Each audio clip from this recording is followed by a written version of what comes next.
Bapak Ibu Saudara yang dikasihi oleh Tuhan, selamat datang dan selamat bergabung di Komsel Online bersama kami di GKRI Jemaat Ari Hidup Ambon. Sebelumnya, saya akan mengarahkan Bapak Ibu Saudara untuk mengikuti arahan Komsel Online dengan benar. Yang pertama, siapkan diri. Dalam hal ini mempersiapkan seluruh anggota keluarga Anda untuk mengikuti sebelum ibadah dimulai. Kemudian, pastikan Alkitab, buku catatan, dan pena sudah ada di tangan Anda.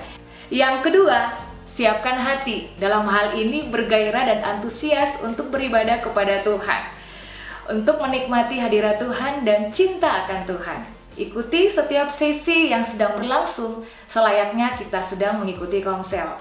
Yang ketiga, siapkan pikiran. Dalam hal ini, fokus untuk Tuhan dalam setiap sesi ibadah, selayaknya Anda sedang duduk mengikuti komsel. Ingat, jangan menyibukkan diri dengan urusan kerumah tanggaan, pekerjaan, dan lain-lain. Fokus dari awal sampai akhir ibadah.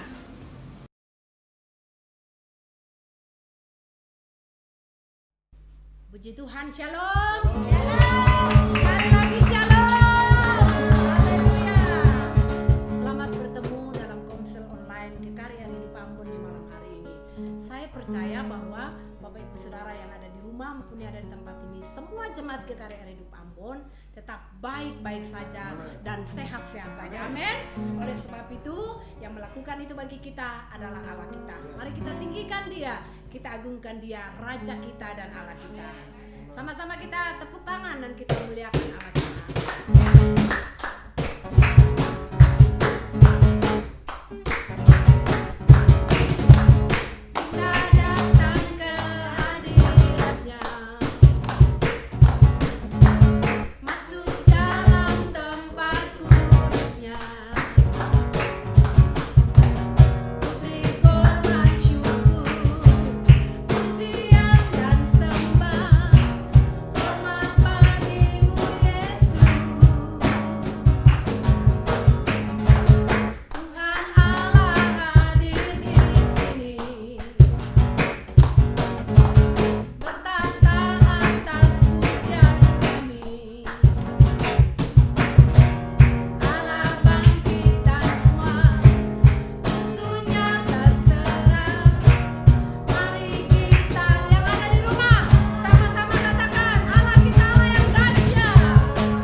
Allah yang dahsyat itu melayakkan kita untuk menyembah Dia.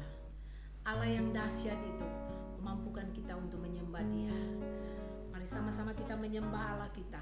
Allah yang memberikan kita kesempatan untuk menikmati hari-hari hidup ini. Kita tinggikan Dia. Haleluya, haleluya, haleluya, haleluya.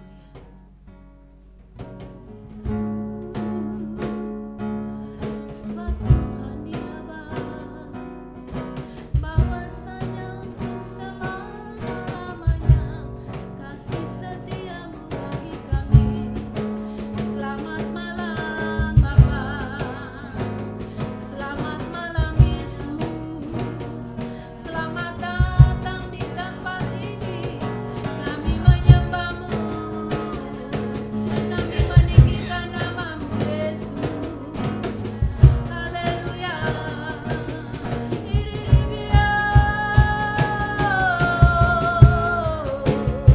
Haleluya, haleluya. Syaralamo. Biaralamo.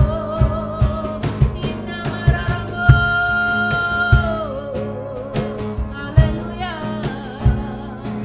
Engkau Bapa yang menggendong kami, Engkau Bapa yang membawa kami melewati persoalan hidup.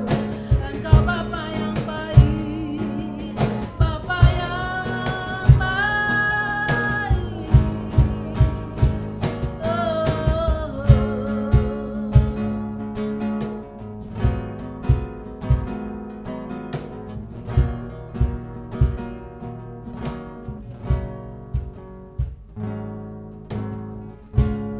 Bapa-Ku datang menyembah-Mu di sini. Ku percaya Kau ada bagiku. Sekali lagi. Bapa-Ku datang, kami menyembah-Mu Tuhan. Kami tahu Engkau ada dalam hidup kami. Engkau membuat hari-hari hidup kami berarti Tuhan. Ya Kau ada bagiku. Tak usah ku takut, sebab Kau sertaku. Tak usah ku bimbang, amin.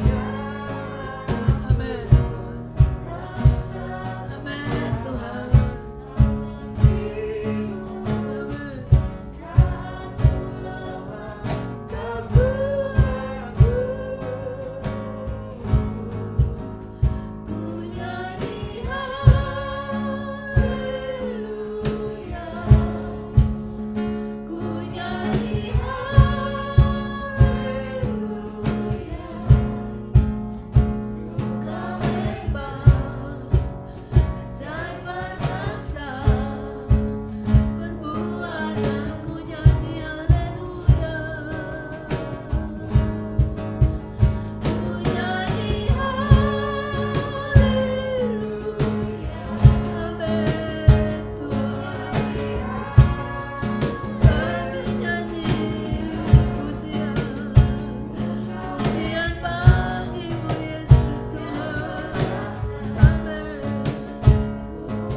Sekali lagi katakan, tak usah ku takut.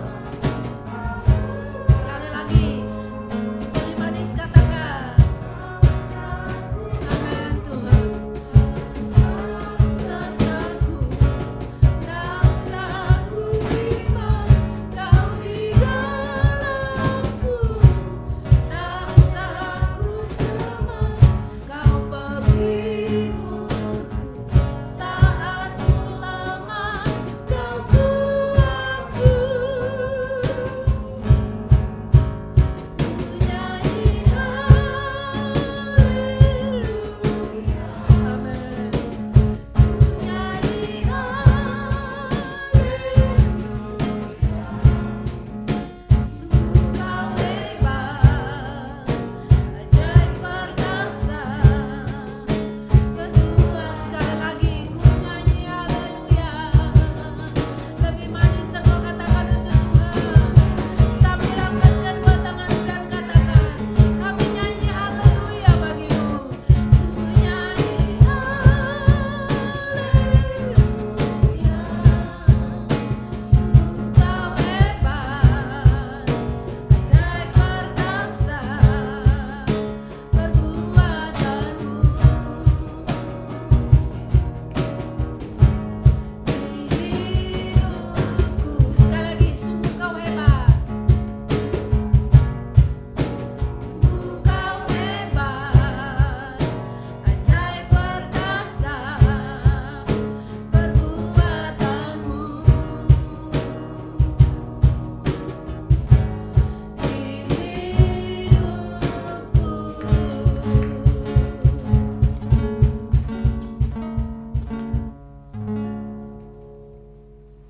Tuhan Yesus, kami berdoa, bersyukur, dan kami berterima kasih. Kami percaya bahwa ketika kami memuji dan menyembah Tuhan, hatimu senang. Dan ketika hatimu senang Tuhan Yesus, Engkau akan memberkati kami semua di malam hari ini. Saatnya bagi kami Tuhan, kami akan mendengarkan firman Tuhan disampaikan. Firman Tuhan ditaburi. Tuhan Yesus, kami berdoa supaya kekudusan-Mu melanda kami Tuhan. Kami disucikan, kami dilayakkan Tuhan Yesus untuk diberkati oleh kebenaran firman-Mu di malam hari ini. Bapak, kami berdoa, jadikan kami sebagai murid yang baik, yang bukan hanya mendengar, tapi seperti apa kata firman-Mu dalam Yakobus, kami juga mampu untuk menjadi pelaku-pelaku firman Tuhan. Supaya kami melihat keluarga kami, usaha kami, bisnis kami, studi kami diberkati oleh Tuhan Yesus, dibuat berhasil, beruntung, sukses untuk kemuliaan bagi nama Tuhan. Karena bagi hamba-Mu hikmat bijaksana Tuhan, supaya ketika hamba mulai menyampaikan firman Tuhan untuk kami semua di malam hari ini, kami semua yang mendengarnya diberkati oleh Tuhan. Terima kasih Bapa yang baik, di dalam kuasa nama Tuhan Yesus, kami sudah berdoa, bersyukur, dan berterima kasih. Kami siap diberkati di malam hari ini. Amin. Puji Tuhan, shalom. Haleluya. Saya percaya bahwa malam hari ini semua kita akan sama-sama diberkati lagi. Mari sama-sama dengan penuh sukacita, dengan penuh gairah kepada Tuhan, kita buka Alkitab di tangan kita dari kitab Kejadian pasal yang ketiga. Kejadian pasal yang ketiga, kita akan membacakan ayat 1 sampai ayat yang kelima. Demikian bunyi firman Tuhan. Adapun ular ialah yang paling cerdik dari segala binatang di darat yang dijadikan oleh Tuhan Allah. Ular itu berkata kepada perempuan itu, tentulah Allah berfirman, semua pohon dalam taman ini jangan kamu makan buahnya, bukan? Lalu sahut perempuan itu kepada ular itu, buah pohon-pohonan dalam taman ini boleh kami makan. Tetapi tentang buah pohon yang ada di tengah-tengah taman, Allah berfirman, jangan kamu makan ataupun raba buah itu, nanti kamu mati. Tetapi ular itu berkata kepada perempuan itu, sekali-kali kamu tidak akan mati, tetapi Allah mengetahui bahwa pada waktu kamu memakannya, matamu akan terbuka, dan kamu akan menjadi seperti Allah, tahu tentang yang baik dan yang jahat. Puji nama Tuhan. Judul materi komsel kita di malam hari ini masih sama, yaitu cerita kehidupan, dan malam hari ini adalah seri yang kedua atau seri yang terakhir. Nah, jemaat yang dikasihi oleh Tuhan Yesus Kristus, minggu kemarin kita sudah belajar bahwa cerita kita hanya sebagian kecil dari sebuah cerita yang lebih besar yang berpusat pada Tuhan. Dan tokoh utama dari cerita kita bukanlah tentang kita, tetapi tentang Yesus, Jika kita tidak memahami hal ini, maka kita akan frustrasi dan marah kepada Tuhan, karena Tuhan tidak memberikan kita kehidupan yang kita inginkan. Tetapi ketika kita mengerti bahwa kita bukanlah intinya, tetapi bahwa Tuhan adalah intinya, maka hal itu akan membebaskan kita untuk menjalani kehidupan untuk kemuliaan bagi nama Tuhan. Amin. Nah, minggu kemarin juga kita sudah belajar bahwa kita hidup untuk mencerminkan kemuliaan Allah. Dengan kata lain, kemuliaan ciptaan haruslah mencerminkan kemuliaan Sang Pencipta. Dan kita melihat bahwa segala sesuatu yang diciptakan Tuhan itu baik. Sekali lagi, segala sesuatu yang diciptakan Tuhan itu baik. Dan semua ciptaan memainkan bagian mereka dalam memainkan satu karya simfoni yang indah, yang memiliki satu tema utama, apa itu? Untuk kemuliaan Allah. Dan ini adalah bab pertama dari sebuah narasi besar dalam Alkitab. Dan hari ini kita akan melanjutkan bab-bab berikutnya dari cerita kehidupan kita yang berpusat pada Allah. Minggu kemarin kita sudah melihat tentang kisah penciptaan. Dan hari ini saya akan mencoba untuk merangkum kisah soal kejatuhan, penebusan, dan pemulihan. Nah, jemaat kekasih Tuhan, sekarang kita akan lihat bab yang berikutnya soal kejatuhan. Kalimat-kalimat berikutnya setelah rencana indah Allah bagi manusia pada pasal yang kedua adalah kata-kata penipuan. Allah sangat penuh dengan rahmat dan kasih. Tetapi betapa mudahnya bagi kita untuk melupakan rahmat Allah. Kebohongan musuh berkata kepada kita bahwa Allah menahan sesuatu yang baik dari kita. Kita lupa betapa baik, kita lupa betapa penuh kasih dan hebatnya Allah bagi kita. Kita lihat bahwa ular lalu mendatangi wanita itu dan berkata kepadanya, "Apakah benar Allah berfirman?" Nah, dengar baik-baik jemaat Tuhan. Ini adalah trik nomor 1 dari musuh. Bahkan saya mengatakan ini trik satu-satunya yang musuh punyai. Apa yang ular coba lakukan adalah untuk membuat wanita itu mempertanyakan tentang karakter Allah. Ular itu berkata, "Apakah kamu yakin bahwa Allah memikirkan yang terbaik untuk kamu?" Misalnya, "Apakah kamu yakin Allah mengasihimu? Jika Dia mencintaimu, mengapa Dia melarang buah ini darimu? Pasti ada sesuatu yang baik yang Allah tidak ingin kamu miliki. Bisakah kamu mempercayai Allah seperti ini?" Mungkin ini yang disampaikan ular kepada perempuan pada waktu itu. Nah, dengar jemaat yang dikasihi Tuhan Yesus. Kebohongan musuh sangat tidak masuk akal. Apakah Anda tahu berapa banyak larangan yang Allah berikan kepada Adam dan Hawa pada masa itu? 1. Sekali lagi, hanya 1. Just one, only one. Adam dan Hawa bebas untuk melakukan apapun yang mereka inginkan kecuali 1. Allah memberikan mereka 1 juta yes dan hanya 1 no. Tetapi ular mengabaikan 1 juta yes itu dan berfokus pada 1 no itu. Dan ternyata musuh masih menggunakan trik busuk yang sama sampai hari ini. penipuan. Bayangkan jika saat ini di depan Anda memiliki 2 kartu debit dengan nama Anda sendiri. Anda punya 2 rekening dan Anda punya 2 kartu debit atas nama Anda sendiri. Nah, Anda bebas menggunakan salah satu kartu debit ini sesuka Anda.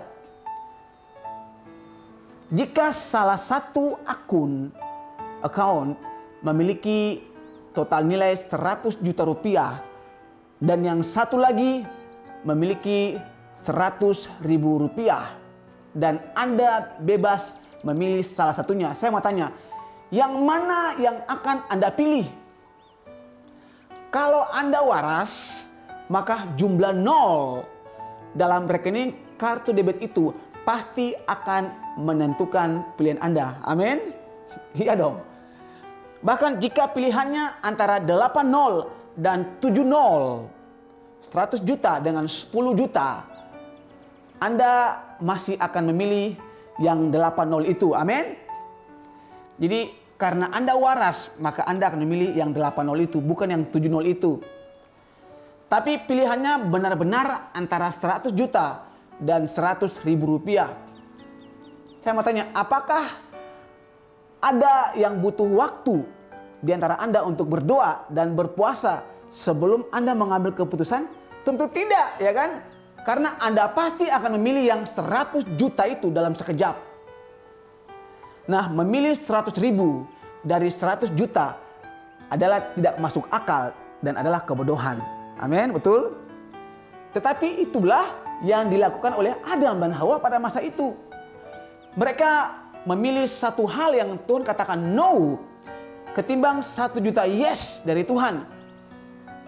Nah, sampai di sini ketika saya menyampaikan ini, Anda mungkin akan tergoda untuk berjalan menghampiri Adam dan Hawa dan menampar wajah mereka, menggoncang-goncangkan kepala mereka sambil berkata, "Hey man, come on, wake up. Come on, wake up."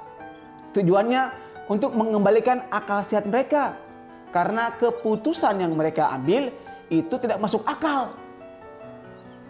Tetapi sebaliknya pula, itulah yang Anda dan saya pilih setiap kali kita memilih untuk berbuat dosa. Setiap kali kita berdosa, kita mempertanyakan kebaikan Allah. Sekali lagi saya ingatkan, setiap kali kita berdosa sama artinya dengan kita mempertanyakan kebaikan Allah. Kita berdosa karena kita percaya bahwa hal itu akan memuaskan keinginan kita. Setiap kali kita berdosa, sama halnya dengan kita mempercayai kebohongan iblis. Bahwa Allah sementara menahan sesuatu yang baik dari kita. Bahwa Allah tidak ingin kita bahagia. Iblis menanamkan sebuah kebohongan, sepertinya Allah itu pelit. Nah, dengar, dosa adalah ketika kita mencoba untuk duduk di atas tahta Allah, ketika kita ingin menjadi Allah. Setiap kali kita berdosa, sama dengan kita memilih 100.000 rupiah, ketimbang kita memilih 100 juta rupiah. Nah, dengar jemaat Tuhan, dengan jumlah uang 100.000 rupiah, kita mungkin bisa membeli 2 porsi mie kuah panas pada kondisi cuaca hujan pada masa ini, saat ini. Tetapi dengar baik-baik, dengan 100 juta rupiah, itu mungkin bisa buat Anda berenang dalam kolam mie kuah panas itu. Nah, ketika kita berdosa, kita tidak percaya bahwa Allah mengasihi kita. Karena dosa adalah apa yang terjadi ketika kita kehilangan gambaran tentang kebaikan Allah. Ketika kita menjadi buta untuk melihat siapa Allah itu sebenarnya. Jadi ketika Adam dan Hawa memakan buah pengetahuan tentang baik dan yang jahat, mata mereka terbuka dan mereka menyadari bahwa mereka telanjang. Dan pada saat itu rasa malu dan rasa bersalah masuk ke dalam ciptaan. Mereka kemudian mencoba untuk menjahit daun ara untuk menutupi ketelanjangan mereka dari satu sama lain. Dan kemudian muncul ayat yang paling menyedihkan, salah satu ayat yang paling menyedihkan di seluruh Alkitab. Kejadian pasal 3 ayat yang ke-8. Ketika mereka mendengar bunyi langkah Tuhan Allah yang berjalan-jalan dalam taman itu pada waktu hari sejuk, bersembunyilah manusia dan istrinya itu terhadap Tuhan Allah di antara pohon-pohonan dalam taman. Tuhan datang ke taman untuk melihat mereka karena Tuhan mengasihi mereka. Nah, bukannya mendekat kepada Tuhan, Adam dan Hawa malah bersembunyi dari Tuhan. Dosa masuk ke dalam ciptaan dan ini mengubah sejarah manusia selamanya. Ada 4 konsekuensi yang saya lihat di sini dari dosa yang bersifat menghancurkan, destruktif. Nah, dengan singkat dan sederhana, saya akan coba menjelaskan bagi kita. Akibat dari dosa yang pertama, dosa menghancurkan hubungan kita dengan Tuhan. Nah, bukannya berlari mendekat kepada Tuhan, dosa membuat kita berlari menjauh dari Tuhan. Tuhan menginginkan sebuah hubungan dengan kita, tetapi kita bersembunyi dari Tuhan. Dan dosa melihat kita kelihatan begitu bodoh. Coba Anda sekarang pikirkan ini. Tuhan adalah sosok yang berfirman dan menciptakan setiap pohon menjadi ada dalam Taman Eden untuk Adam dan Hawa. Namun Adam dan Hawa mencoba bersembunyi di balik pohon itu. Padahal itu pohon Allah yang menciptakannya. Mereka berpikir bahwa pohon dapat menyembunyikan mereka dari Allah yang menciptakan pohon itu. Ini sebuah kebodohan, saudara. Sejak Adam dan Hawa berdosa, semua orang dilahirkan bersembunyi dari Tuhan. Tidak ada dari kita yang menginginkan hubungan dengan Tuhan, meskipun Tuhan menginginkan hubungan dengan kita. Anda lihat, dosa menghancurkan hubungan kita dengan Tuhan. Yang kedua, dosa menghancurkan hubungan kita dengan diri kita sendiri. Mata kita terbuka dan kita sadar bahwa kita telanjang. Rasa malu masuk dan kita berusaha menutupi diri kita dengan daun ara. Itulah mengapa ada sebuah keinginan yang mendalam di dalam diri kita untuk mencoba untuk membuktikan siapa diri kita. Kita berusaha untuk menutupi diri kita dengan daun ara untuk menyembunyikan rasa malu kita. Tetapi tidak peduli seberapa keras kita berusaha, apapun yang kita lakukan tidak akan pernah cukup untuk menutupi rasa malu kita. Kita hidup seperti kita sementara melakukan treadmill. Nah, ini berfungsi seperti pola melingkar di mana Anda bekerja sangat keras.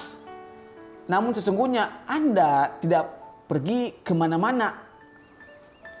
Inilah yang terjadi ketika kita berlari di treadmill. Kita pakai baju olahraga, kita mengenakan sepatu olahraga, kita mencucurkan keringat yang sangat banyak, mengeluarkan bau badan, kita berlari sangat kencang, detak jantung kita menjadi sangat cepat. Tetapi pada akhirnya kita temukan bahwa kita masih berada pada tempat yang sama. Begitulah cara kehidupan bekerja. Jemaat yang dikasihi oleh Tuhan Yesus Kristus, kehidupan seperti daun ara yang tidak bisa memuaskan. Kita selalu menantikan hal besar berikutnya dalam hidup ini. Namun apapun yang kita lakukan, itu tidak akan pernah mendatangkan rasa cukup bagi kita. Anda lihat, dosa menghancurkan hubungan kita dengan diri kita sendiri. Yang berikut, yang ketiga, dosa menghancurkan hubungan kita dengan sesama. Dosa menyebabkan kita saling menyalahkan dan bukannya saling menghargai. Anda lihat, ketika Tuhan meminta pertanggungjawaban dari Adam atas kesalahan Adam, apa yang Adam lakukan? Adam lalu menyalahkan istrinya Hawa. Lalu ketika Tuhan bertanya kepada Hawa, apa yang Hawa lakukan? Hawa balik menyalahkan ular. Anda lihat, daripada saling memberi, kita akhirnya saling menuntut, saling menuduh. Hubungan satu sama lain akan menjadi sangat sukar untuk dibangun. Bagaimana hubungan Anda dengan sesama Anda akan menunjukkan, akan mengungkapkan sebenarnya apa yang sedang rusak akan menunjukkan apa yang salah dengan diri Anda yang mungkin tidak Anda sadari sebelumnya. Yang keempat, dosa menghancurkan hubungan kita dengan alam. Kita tahu bahwa dunia yang sementara kita tinggali ini sedang rusak. Kita menemukan berita tentang bencana alam setiap saat, gempa bumi, angin tornado, gunung berapi meletus, angin topan, tsunami, banjir, penyakit, dan lain-lain. Dan bukan hanya bencana alam, tetapi kematian juga mengingatkan kita bahwa ada sesuatu yang salah dengan dunia. Ini adalah konsekuensi dari dosa. Ular berbohong kepada Adam dan Hawa bahwa mereka tidak akan mati ketika mereka memakan buah tersebut. Dan ya, Adam dan Hawa tidak langsung mati memang ketika mereka tidak taat terhadap Tuhan. Tetapi itu menyebabkan kematian hubungan dengan Tuhan, itu menyebabkan kematian hubungan dengan diri sendiri, dengan orang lain, dan dengan alam di sekitar mereka. Alam di sekitar kita.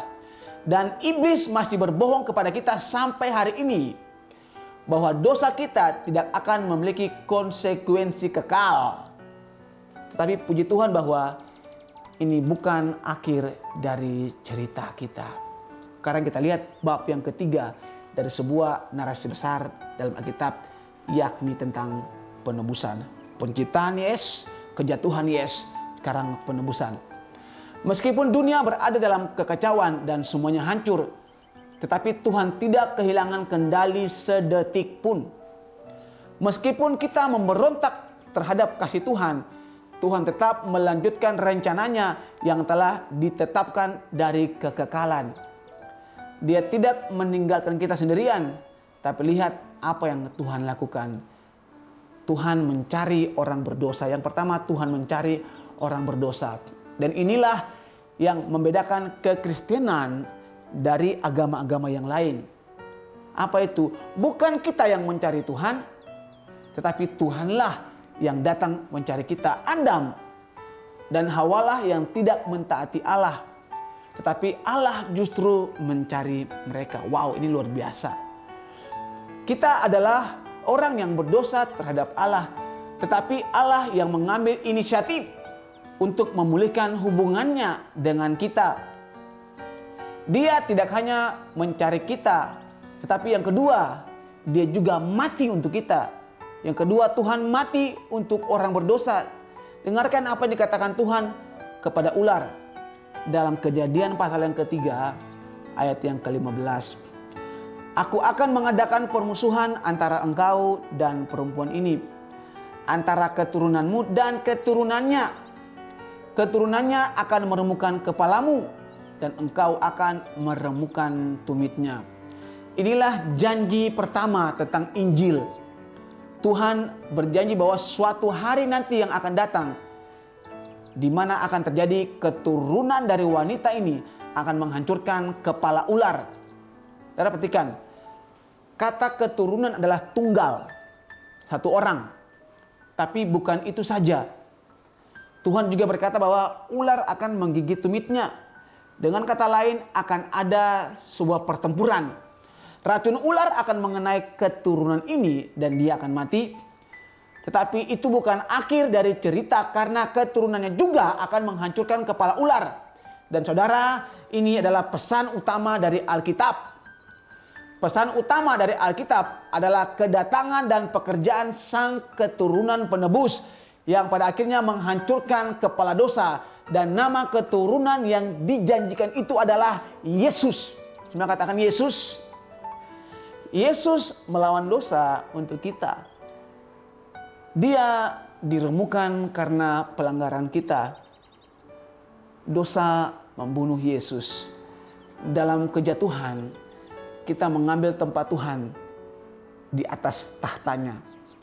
Namun dalam penebusan, Tuhan mengambil tempat kita di atas kayu salib.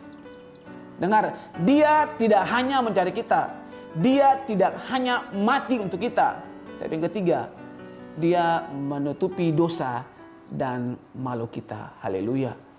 Kejadian pasal yang ketiga ayat yang ke-21. Dan Tuhan Allah membuat pakaian dari kulit binatang untuk manusia dan untuk istrinya itu, lalu mengenakannya kepada mereka. Tuhan melihat Adam dan Hawa berusaha menutupi rasa malu mereka dengan daun ara dan itu tidak berhasil.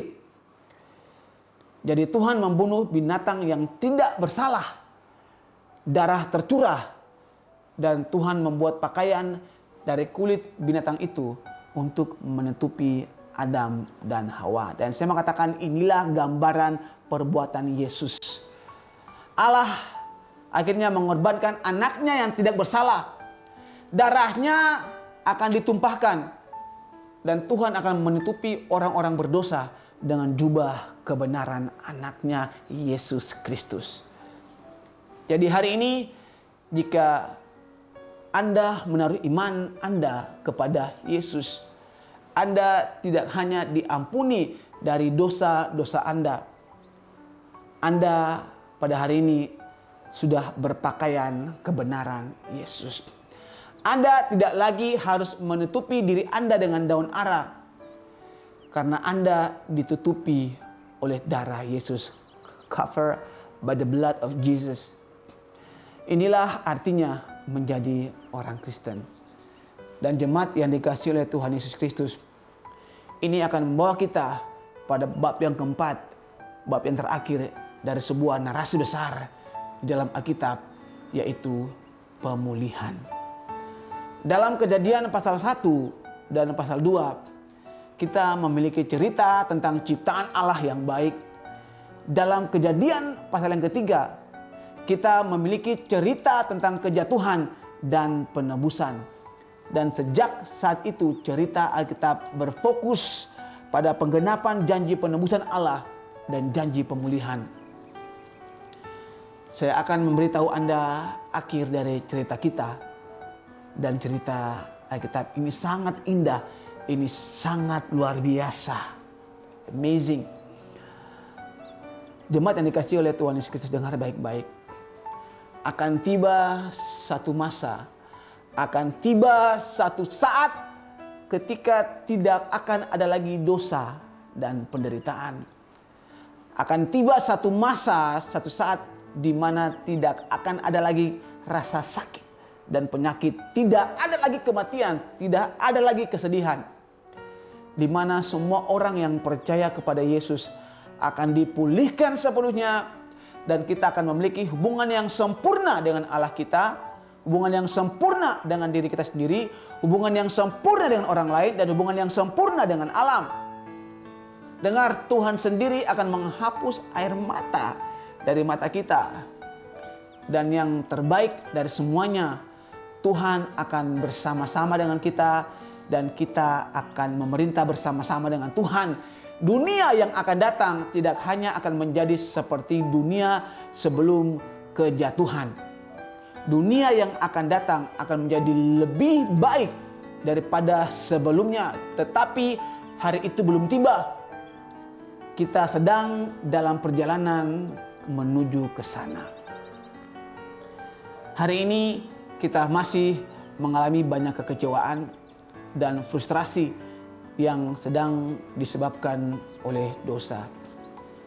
Tetapi dengan jemaat Tuhan, suatu hari dosa tidak akan ada lagi. Dan sampai hari itu tiba, kita memiliki mandat dari Tuhan. Kita diberi tanggung jawab untuk menjadi wakil Tuhan di bumi, wakil Allah di bumi. Kita harus mencerminkan gambar Allah dimanapun kita berada. Kita dipanggil untuk membawa kerajaan Allah di bumi. Bagaimana kita melakukannya? Dengar baik-baik perkataan Tuhan Yesus. Dalam Matius pasal yang ke-28 ayat 18 sampai ayat yang ke-20. Demikian firman Tuhan. Yesus mendekati mereka dan berkata, "Kepadaku telah diberikan segala kuasa di sorga dan di bumi. Karena itu pergilah, jadikanlah semua bangsa muridku dan baptislah mereka di dalam nama Bapa dan Anak dan Roh Kudus. dan ajarlah mereka melakukan segala sesuatu yang telah kuperintahkan kepadamu. Dan ketahuilah, aku menyertai kamu senantiasa sampai kepada akhir zaman. Jemaat yang dikasihi Tuhan Yesus, gereja Tuhan, akhir sejarah telah ditulis. Kristus telah menang, dan inilah alasan kita hidup, agar dunia tahu kabar baik tentang Injil. Cerita-cerita kita adalah bagian kecil dari cerita besar dari Allah yang menunjuk kepada Kristus. Ada undangan dari penulis cerita kita agar kita berhenti hidup kecil dan kita mulai hidup besar. Berhentilah hidup seolah-olah kita adalah tokoh utama dari cerita kita, dan mulailah menjalani cerita Allah di mana Yesus adalah tokoh utama dari cerita itu. Maukah kita pergi dan menjalani kehidupan kita untuk cerita Tuhan? Dengar baik-baik, karena sejarah yang kita hidupi adalah cerita tentang Tuhan. Dan semua yang percaya sama-sama dengan saya kita katakan amin. Puji Tuhan, mari sama-sama kita berdoa. Tuhan Yesus, terima kasih untuk bagian firman Tuhan yang sudah boleh sama-sama kami dengarkan di malam hari ini. Kami tahu Tuhan, hidup kami bukanlah cerita tentang kami, tapi hidup kami adalah cerita tentang Tuhan. Kami hari ini mengerti bahwa sejak penciptaan, kejatuhan, dan penebusan akan ada pemulihan Tuhan sebagai kami. Kami percaya bahwa satu masa nanti tidak akan ada lagi dosa, tidak akan ada lagi penderitaan. Yang ada hanyalah cerita indah bersama-sama dengan Tuhan di sorga yang permai. Tuhan, tolong kami supaya selama kami hidup di mana saja kami berada, kami ingat amanat agung Tuhan Yesus. Supaya kami pergi kemana saja, Injil itu harus diberitakan. Orang-orang harus mendengar Injil, orang-orang harus mendengar kabar sukacita, kabar keselamatan. Orang-orang harus dibawa untuk mengenal Tuhan secara pribadi. Tuhan, ingatkan kami supaya dimanapun kami berjalan, dimanapun kami berada, dimanapun kami beraktivitas, kami ingat bahwa kemuliaan ciptaan haruslah mencerminkan kemuliaan Sang Pencipta. Terima kasih Bapa yang baik.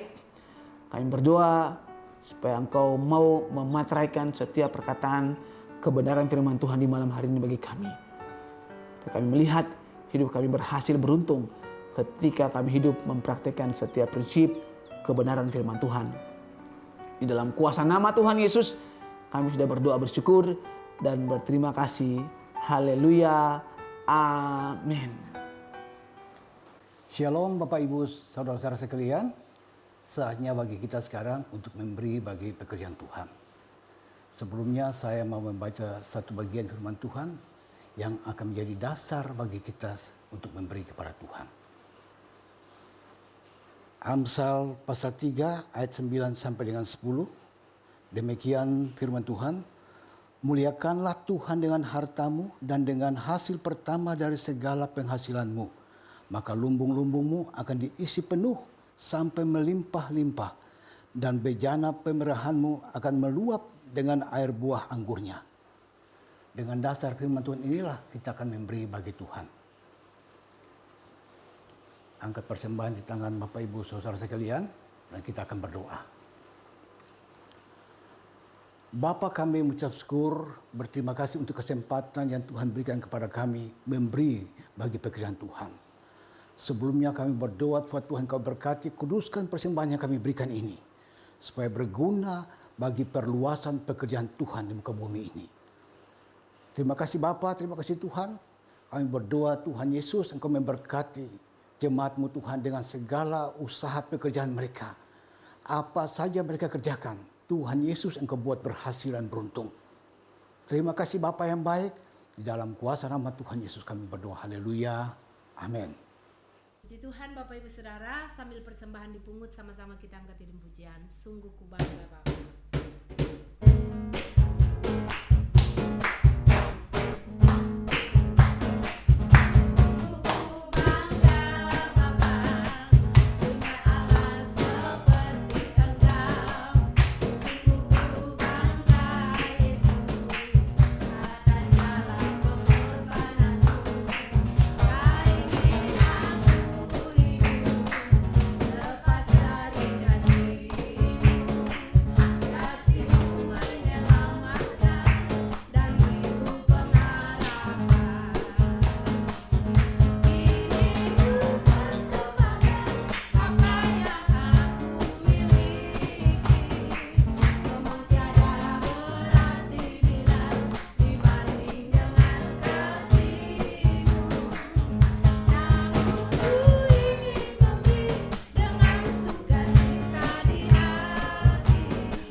Jemaat yang dikasihi oleh Tuhan Yesus Kristus, sebelum kita mengakhiri ibadah komsel kita di malam hari ini, mari sama-sama kita berdoa. Tuhan Yesus, Bapa yang baik, sebelum kami mengakhiri ibadah komsel kami di malam hari ini Tuhan Yesus, kami ingin membawakan doa dan pergumulan kami kepada Tuhan. Karena kami tahu Engkau Allah yang bukan hanya mendengar, kami percaya bahwa Engkau Allah yang juga akan mengerjakan, memberikan jawaban bagi setiap doa-doa kami. Kami tahu Engkau bukan Allah yang jauh dari kami. Engkau Allah yang ada dekat bersama-sama dengan kami. Engkau Allah Immanuel, Allah yang bersama-sama di tengah-tengah kami Tuhan Yesus. Kami percaya bahwa telingamu tidak kurang tajam untuk mendengar dan tanganmu tidak kurang panjang untuk menolong kami, untuk mendengar seruan dan doa kami. Kami tahu, kami percaya Tuhan Yesus bahwa ketika kami minta, kami sepakat minta di dalam nama anak-Mu Yesus Kristus, maka Engkau akan memberikannya bagi kami. Tuhan Yesus, hamba berdoa, hamba menyerahkan gereja kami dalam tangan Tuhan Yesus. Dalam masa-masa transisi ini Tuhan, Bapak kami berdoa supaya apa yang kami dengar secara khusus lewat materi komsel di malam hari ini, kami saling menghargai, kami tidak saling menuduh, tapi kami saling menghargai Tuhan Yesus. Kami berdoa, kami menopang pemimpin kami, Pastor Leni, Ibu Gembala, dimulai dari kami semua sebagai hamba-hamba Tuhan. Kami sepakat Tuhan Yesus, kami saling menghargai, kami saling menghormati, kami tunduk kepada otoritas, kami sepakat supaya kami melihat bahwa Tuhan membuat hal-hal yang besar dalam gereja kami, dan itu dimulai dari kami sebagai para pemimpin hamba-hamba Tuhan, bahkan juga para pemimpin kelompok sel yang Tuhan percayakan. Tuhan, kami tahu ini hanya kepercayaan yang Tuhan berikan bagi kami selama kami hidup. Ini bukan kebanggaan kami Tuhan, karena ini hanyalah pemberian daripada Tuhan bagi kami. Ini sebuah tanggung jawab bagi kami. Kebanggaan kami adalah karena kami diselamatkan dan kami seharusnya melakukan apa yang terbaik bagi Tuhan Yesus. Tuhan, tolong kami supaya kami bergandengan tangan, kami saling menghargai, kami saling menghormati, kami saling menopang, kami saling mensupport, kami saling mendukung. Secara khusus kami mendukung pimpinan kami, Ibu Gembala, Pastor Leni. Kami berdoa untuk melanjutkan tongkat estafet yang sudah diberikan untuk kami lanjutkan Tuhan Yesus. Kami berdoa Tuhan Yesus menyerahkan rencana-rencana kami ke depan. Tuhan, kami tidak bisa tanpa Tuhan. Karena kami tahu rencana kami bukanlah rencanamu. Rancangan kami bukanlah rancanganmu. Rancanganmu jauh lebih tinggi daripada semua rancangan-rancangan kami. Tuhan Yesus, kami berdoa, berikan hikmat bagi kami, berikan hikmat bagi hamba-Mu, Pastor Leni, Ibu Gembala, bahkan bagi kami semua hamba Tuhan full timer, supaya kami tahu apa yang harus kami kerjakan. Kami tahu apa yang harus kami buat selama kami hidup. Supaya ketika waktunya tiba, kami harus menyerahkan tongkat estafet itu pun untuk orang lain. Kami sudah tiba di penghujungnya. Terima kasih Tuhan Yesus. Ajar kami untuk menghargai hidup kami. Ajar kami untuk menghargai setiap kepercayaan yang sudah Tuhan berikan bagi kami. Kami berdoa untuk semua para pemimpin kelompok sel pun hal yang sama Tuhan Yesus berikan bagi kami semua. Hati yang bertanggung jawab mengasihi domba-domba ini yang sudah Tuhan percayakan bagi kami untuk kami gembalakan. Tuhan taruh hati Yesus, hati Kristus mengasihi domba-domba yang sudah Tuhan titipkan bagi kami. Kami tidak ingin lihat satupun di antara domba-domba kami yang tersesat, yang kehilangan arah, yang keluar, yang binasa. Tidak Tuhan Yesus. Sebaliknya Tuhan ingatkan kami sebagai hamba-hamba Tuhan, sebagai para pemimpin kelompok sel, supaya kami terus melihat bahwa ini adalah tanggung jawab kami untuk membina mereka, untuk melihat mereka. Hati kami tulus Tuhan, karena kami tahu ini domba-domba-Mu. Seperti apa yang Engkau katakan bagi Petrus, gembalakanlah domba-dombaku. Terima kasih Tuhan Yesus.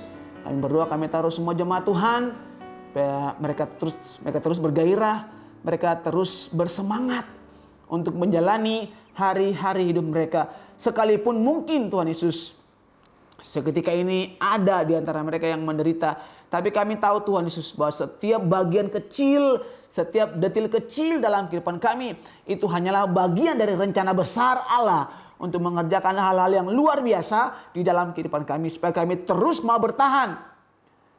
Sekalipun kami ada dalam guncangan-guncangan.